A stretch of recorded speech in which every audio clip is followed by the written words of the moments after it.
Iowa got their first Big Ten win of the season last week. We'll break down the win against Northwestern, go around college football, and do our NFL 2-minute drill next on Incompetent Sports Talk.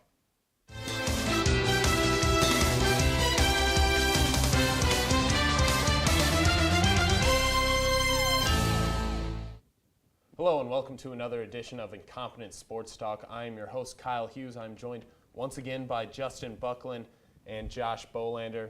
Guys, a lot happier here in Iowa City this week. Iowa gets their first Big Ten win, takes down Northwestern, a team that they lost to the last 3 years and that they've only beaten once, I believe, since 2002 before this week. Kirk Ferentz still has a losing record against them, but a step in the right direction, no doubt. Give us your reaction from the game. Yeah, it's a big win for the seniors who haven't beaten Northwestern since they've been in Iowa City. But to be honest, I wasn't all impressed by the Hawks. We still look really shaky on defense. Northwestern outgained us by over 125 yards, threw the ball all over us. And I understand part of that is bend and not break. But at the same time, there's a lot of things that we need to shore up before we get to the meat of our schedule at the end of the year. Yeah, I'm just glad to get a W against Northwestern. 10 points, 100 points, doesn't matter. Victory is a victory. Northwestern is a tough team to stop. Dan Purse is a good quarterback. It's nice to see the offense rebound and get 41 points. So I think that's something to look forward to. Yeah, you're looking at an Iowa offense that's struggled in the past couple of years against Northwestern. Didn't, like you said, didn't dominate the box score, but came out, made the big plays when it mattered with that Miller interception. That proved to be a 10-point swing. That was the difference in the game. Really, I was surprised to see Dan Pursa make that throw. A leader like that, you don't expect to just launch it on third down when you're field goal range. But Iowa able to take advantage of that, and Marvin McNutt able to tie the record for touchdown catches all time for an Iowa receiver. So nice week for him. And let's talk a little bit about the cards before the game. What was your guys' reaction to that? I mean, it looked really cool, and it's cool to see us get national recognition for it. I know it was on ESPN a few times on several different shows, and I mean, it's been talked about all over sports radio. Yeah, it was real great to be a part of that and then to go back and look at it. I think it really got the crowd fired up as well for the whole game. Yeah, that was one of the more fun and more jacked up environments I've seen in Kinnick for a long time. A night game, and then you add all the different things we were doing there. A really good home environment. It's great that we could pull off a win against Northwestern and not drop that one. But like you guys mentioned before, Northwestern, 29 first downs, and we're 6 for 22 on third down conversions against Iowa. Part of the problem was that James Morris and Thomas Nardo were both missing that game, but what kind of changes do you think the Iowa coaching staff has to make to that defense if, like you said, they need to make to contend in the Big Ten? I think a lot of it is just, you need to be a little bit more aggressive. If we're going to be a young defense and not a stout, we need to really step up, be aggressive, and try to create turnovers. Obviously, the Tanner Miller interception kind of changed the complexion of the first half of that game, because if Northwestern gets 3 points, I mean, you could see them kind of build confidence on the Iowa defense. But I think a lot of it is just we need to stay aggressive and not necessarily rely on what we've relied on in years past. Yeah, having Morris out was big, that key in the middle there. But again, we're playing Northwestern. Dan Purse is a very good quarterback, and that's a weird offense that they run. It's had our number in the past.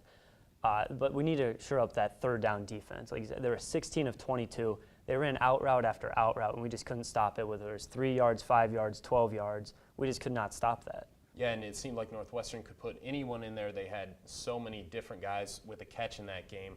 I think it was something around 13 different guys with a reception. And then Kane Coulter was just killing us from all over the field, running the ball, passing the ball, and catching it. We just could not slow him down. And there was still no real presence of a nickel package. You know, they just moved out, especially with one of the linebackers missing. So you have a backup linebacker that was out covering wide receivers, speedy wide receivers for Northwestern. That created a lot of problems. And I'm still really upset about the tight end situation. Tight ends did not have a catch on Saturday, and we're not talking about Northwestern defense that they're last in the Big Ten in pass defense and weren't able to get a catch with any of the tight ends. I'm not sure where C.J. Fedorowicz is. We've #1 recruit in the nation at tight end a couple years ago. Heard this was his year to shine, but really hasn't done it yet. Derby has been all right, but no one coming through this last game. Right, it's not what we had in the past with our tight ends that go into the NFL, get drafted year after year. But then again, we do have two top-tier receivers that we're throwing to, with McNutt and Keenan Davis coming along as well. Yeah, I think that we put a little bit more emphasis on the wide receivers in the running game this year. And, I mean, that doesn't necessarily mean that we're not going to rely on the tight ends as we go forward. We've seen in years past that Ferentz is able to get the team going as the season rolls on, and you'd hope to see the tight ends get a little bit more involved in the offense. Now that we're halfway through the year, through the Hawkeye season, do you guys want to venture out and give a prediction on where you think the Hawkeyes will finish? I think that we're still a little too young. I think we're going to be 6-2 heading into the Michigan game. Easy games against Minnesota and Indiana coming up, but then we hit 3 out of 4 against teams that should beat us. I mean, if you just look at us pound for pound, player for player, I think that we go down to Michigan, Michigan State, and Nebraska, but we have Purdue in the middle of there. So I think 7-5 is what we're looking at. I think the Michigan State, Nebraska games are all key games, obviously, but I think they're also toss-up games. I think they're games that we can win. I think we match up well against Michigan State, and if Michigan keeps struggling with Denard Robinson throwing the ball, I think we can take advantage of them. And Nebraska's none of those teams are great, I don't think. I think we're right there with them.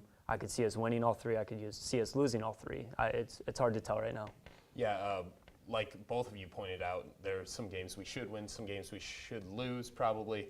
I think they'll probably match the record that they had through the first 6 games. I think they'll go 4-2 again, end up 8-4 on the year, and 3 losses in the Big Ten, probably second place in the division. And you win the bowl game, you have another 9-win season, and ho-hum, move on and see if you can do better the next year. But that's our recap of the Northwestern game, and a little look ahead to what we think they'll do for the rest of the year. We're going to send it to our NFL 2-minute drill now. Hello and welcome to this week's NFL 2-minute drill.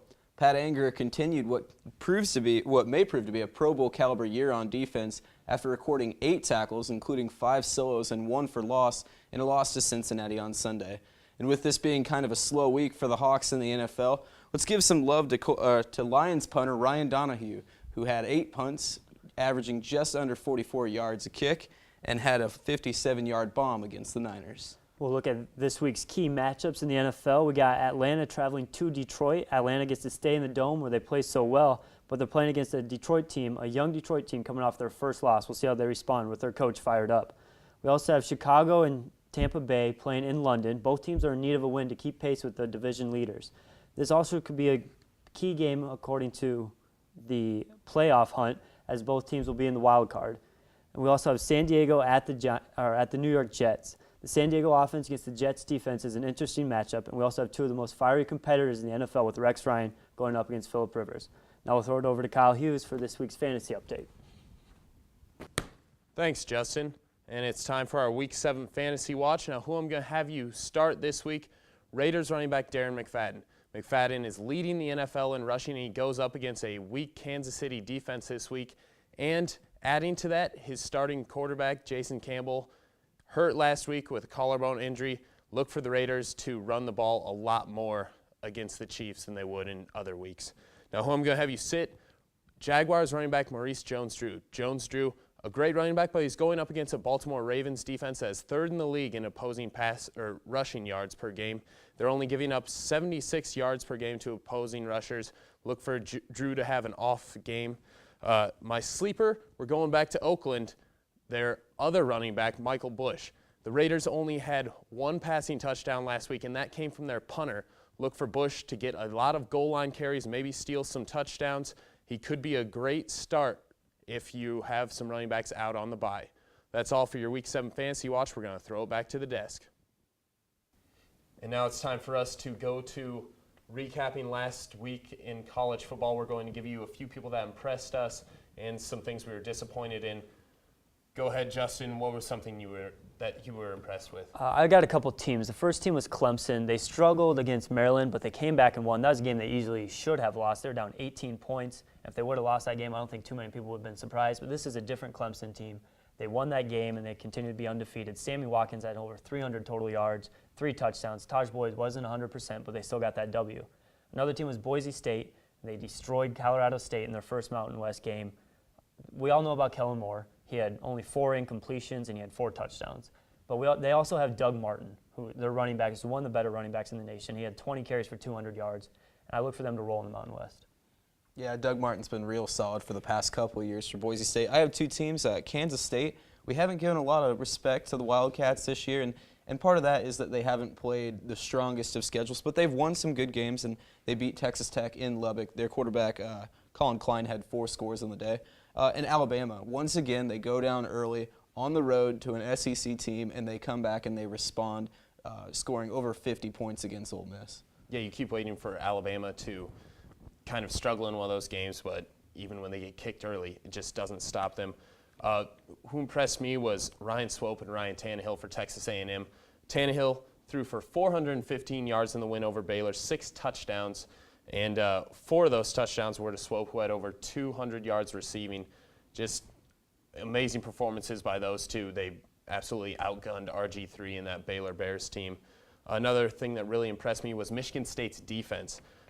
They held Michigan to 14 points, just a tremendous pass rush, recorded 7 sacks, and they had 10 against Ohio State a couple weeks ago.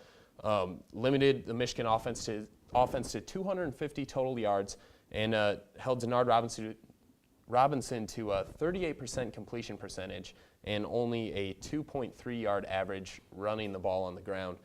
Being able to shut down a player as dynamic as Robinson in both aspects of the game is very impressive. That defense might be what carries Michigan State through the year. What are some things you guys were disappointed in, though? The team that disappointed me was Georgia Tech. This was an undefeated top 15 team looking to roll through their schedule and get into that ACC title game. They lose at Virginia, and we all know Georgia Tech's that running team. They run that option. Virginia ran for just as many yards and threw for 100 more yards. So that was a very disappointing loss if you're a Georgia Tech fan. Another disappointment for me is seeing Marcus Lattimore's season end. The South Carolina running back, one of the top young backs in the nation. Serious knee injury. It's sad to see. This is a South Carolina team that has to go on without him and without, I call their the big 3 with Steven Garcia. He's now gone. That's just Alshon Jeffrey left with Connor Shaw. So that offense is looking like it's going to struggle down the stretch in SEC play, but we'll see how they respond without Marcus Lattimore. Yeah, it's a real tough break for the Gamecocks. I had Baylor because they've been tested twice this year, and they've lost twice. I don't think that TCU win is going to hold any weight with anybody. TCU is not the team that we thought they were before the season. In Maryland, you bring in a big-time coach like Randy Edsall, throw him a lot of money from UConn. They get a big win against Miami in the beginning of the year. Granted that there were players suspended from Miami, but I think Ralph Friedgen is smiling somewhere to see him blow that big of a lead to Clemson. Yeah, tough loss for Maryland there. Pittsburgh drops to 3-4 overall, losing at home against Utah, whose starting quarterback didn't play the game. He's hurt. They only had 120 yards total offense against Utah. I mean, they looked like a solid team with games they definitely could have won against Iowa and Notre Dame in that blowout win over, at the time, number 15 South Florida. But they have just not looked good the last couple weeks. 2 losses in a row now, and just a very below average team overall. In Iowa State, speaking of below average teams, after that 3-0 start, they're now 3-3, 0-3 in the Big 12. Check this out. In Big 12 games, they're losing by an average of 27 points. And it looks like the only game they're going to win in the rest of their schedule is probably the home game with Kansas. I mean, it's very likely that they only have 4 wins on the season after starting out 3-0. So things not looking good in the Cyclone Nation. But now we're going to get even further into college football. We're going to do our college football breakdown.